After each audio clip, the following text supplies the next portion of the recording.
What's up everybody, I'm the Chess Nerd and welcome back to a new video. Today I'm going to show you Nakamura's best game ever, said so by himself. Take a look. Because this variation has led probably to the game that I consider the greatest game that I've ever played, which was against Boris Gelfand in the World Team Championship in 2010. So you heard it here first. Nakamura plays with the black pieces here against Boris Gelfand, the Israeli Grandmaster. Very, very strong players here. We're talking top of the notch. And here Nakamura plays what is said to be his best game ever. So let's take a look at it. D4, knight f6, c4, g6. So a King's Indian. Knight c3, bishop g7. Axing this bishop. The main goal of the King's Indian. E4, d6, knight f3, castles, bishop e2, e5. Now this looks like it does give a pawn, but it actually doesn't. If white takes, black takes, white takes, black have a little trick here. Knight takes e4.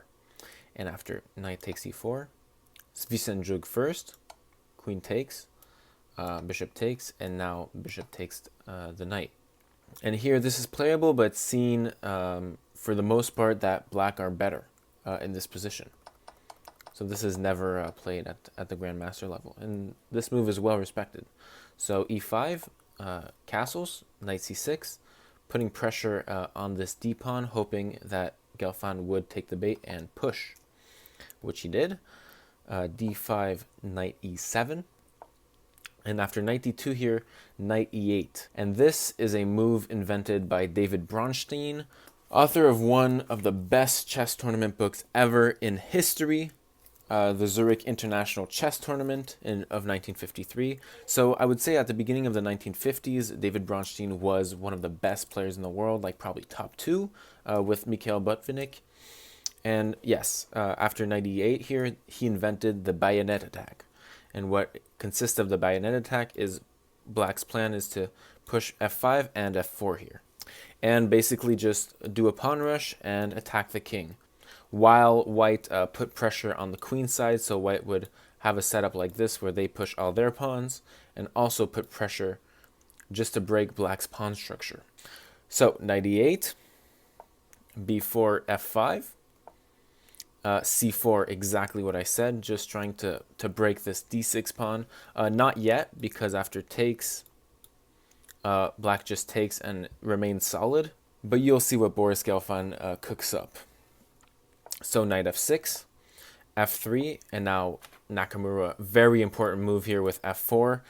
This just closes off this pawn structure, and now the center is officially closed. So now Nakamura can push his pawns.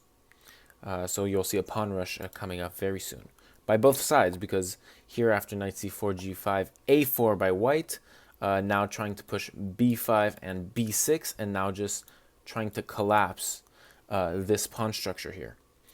So a4, knight g6, bishop a3, rook f7. Rook f7 is a classic idea here, this rook lift.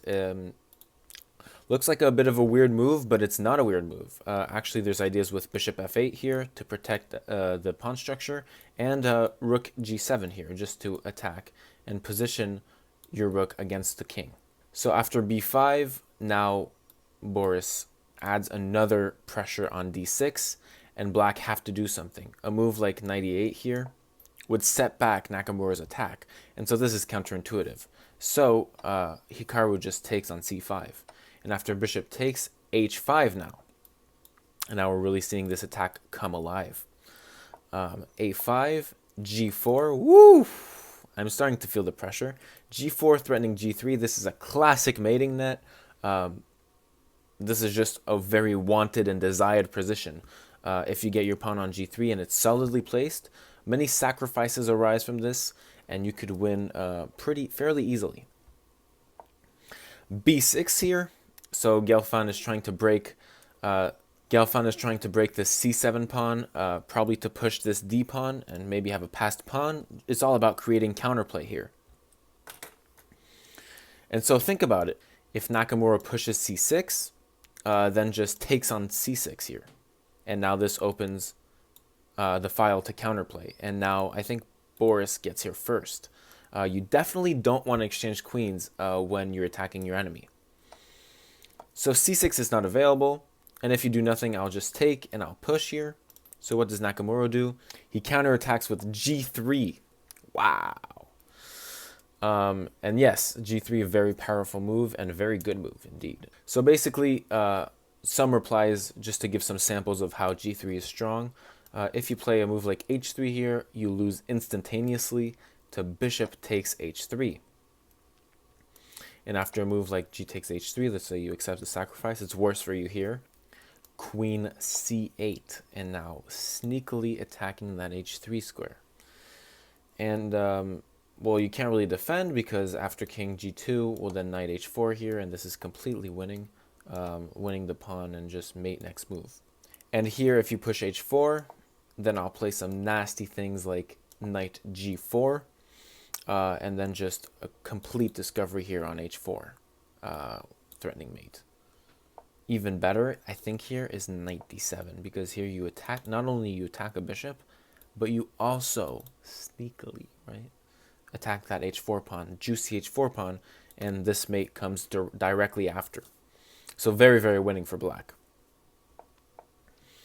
So here there's not much Gelfand can do. This counterattack is pretty serious and comes quicker than you think. And he refugees his king on h1. So if you take, you don't have that much tempo on play. Bishop f8 here, trying to solidify this d6 square.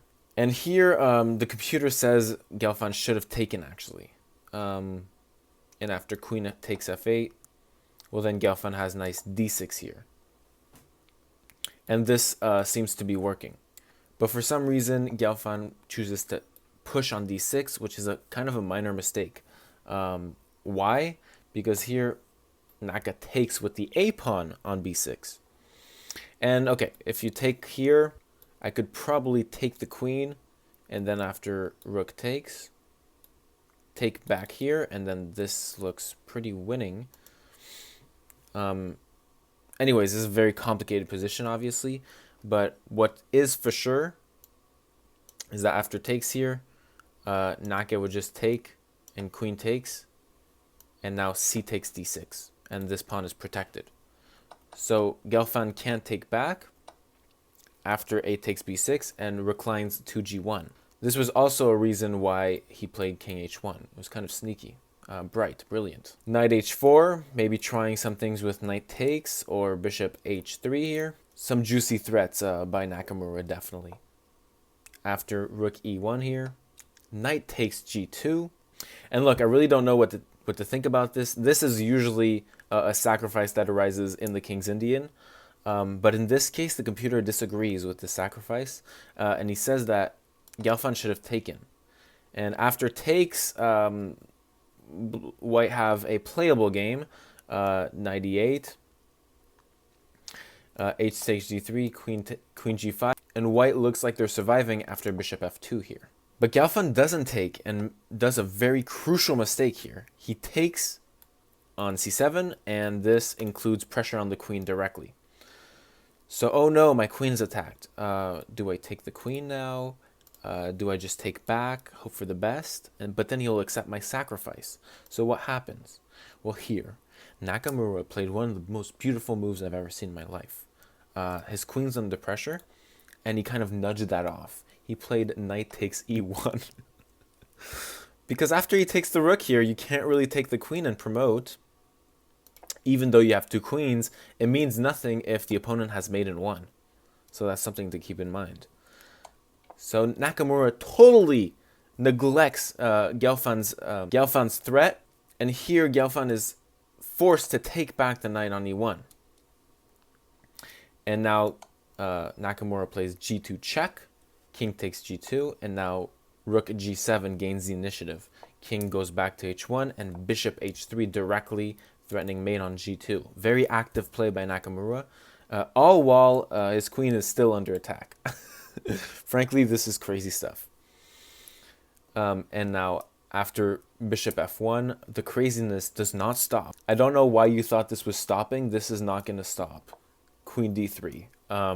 So basically, Nakamura is pleading Gelfand to take his queen on d3, but this would also just result in mate on g2. So just can't take because bishop g2 checkmate, similar to before. And so now Gelfand has pressure on this. And so now Gelfand is pressured on the f1 square, pressured on the f3 square, pressured on the g2 square. Not looking very good for Boris. Knight takes e5. This he thinks is his savior move. So what he does, he protects the f3 square and he attacks the queen. Ooh.